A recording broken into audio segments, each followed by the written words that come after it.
So what do you do right now? I mean, like, honestly, what do you do when you're bored? Because there's probably a lot of boredom going on. What do you do? I'd like suggestions, please, to help me out.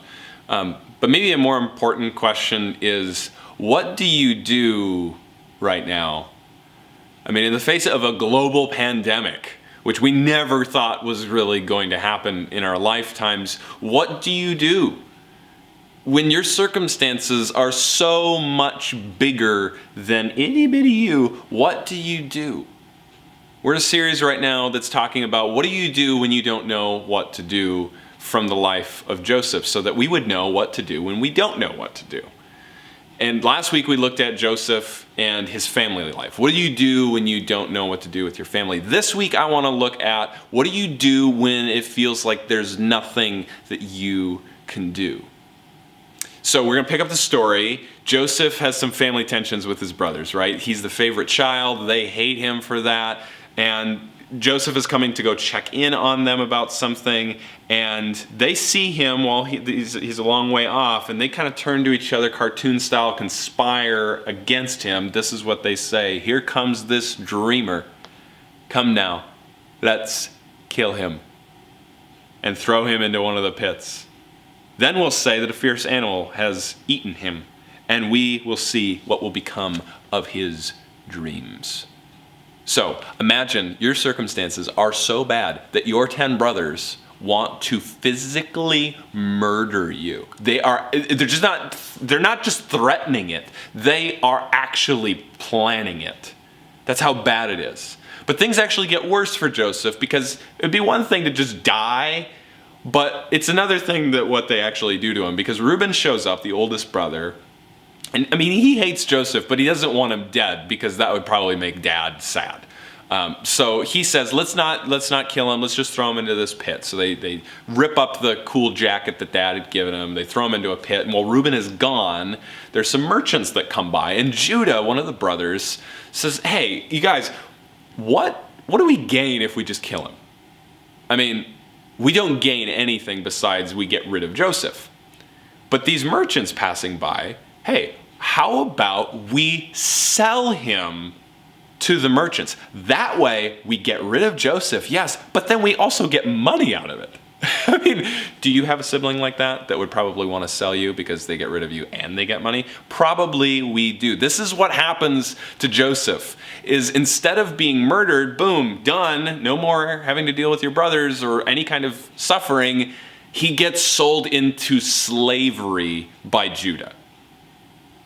So this is his circumstance. It feels like there's nothing that he can do. So what does Joseph do so that we can learn what to do in the middle of our hard circumstances that are much bigger than us? This is what happens with Joseph. This is what he does. Oh yeah, he gets sold into slavery.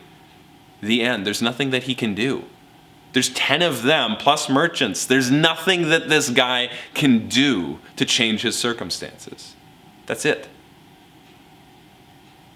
I mean, that does not sound like a happy ending. It doesn't sound like what Disney would want to give us. It doesn't sound like what even a lot of kids' Bible stories would want to give us. But this is Joseph's circumstance right now. There's nothing that he can do.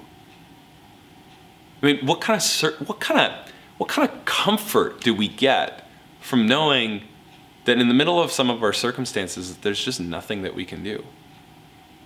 As I read this story, there's a few things that jump out at me. One is the brothers say, okay, let's kill him, then we will see what becomes of his dreams. So there's a God-given dream to Joseph about how he is going to rule.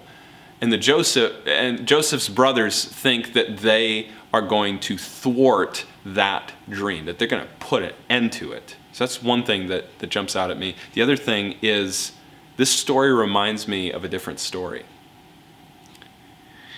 And when you go through hard things, I want your story to remind you of a different story. So what happens to Joseph is that he is the favorite son of all of his brothers. And one of his brothers, his own flesh and blood, Judah, sells him for money. all right, for silver specifically. Matthew 26, then one of the 12 disciples, who his name was Judas, went to the chief priests and said, "What will you give me if I deliver him over to you?" And they paid him 30 pieces of silver. You see, Joseph's circumstances and suffering is not just about him. Joseph is pre-enacting the life of Jesus.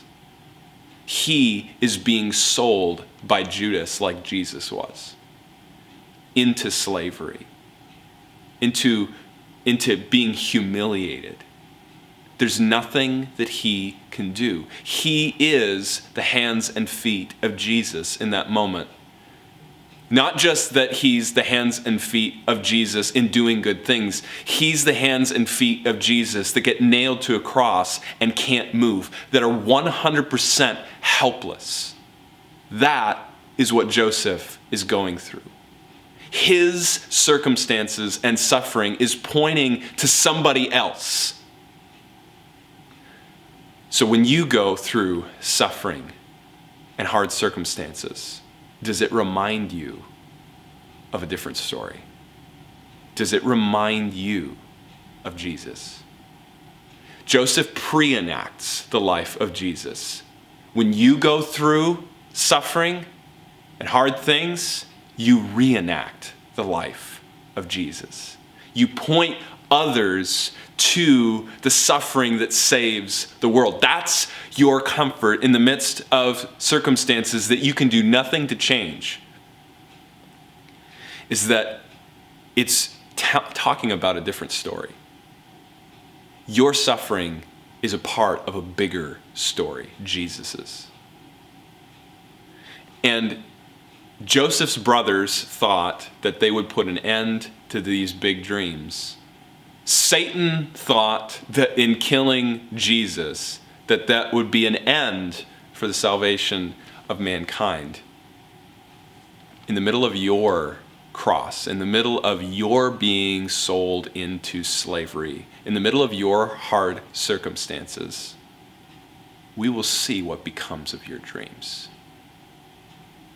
Yes, Good Friday comes and Jesus dies. Yes, Joseph is sold into slavery.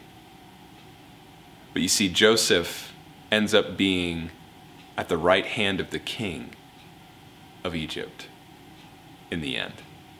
And Jesus ends up being king of the universe. We will see what becomes of your dreams.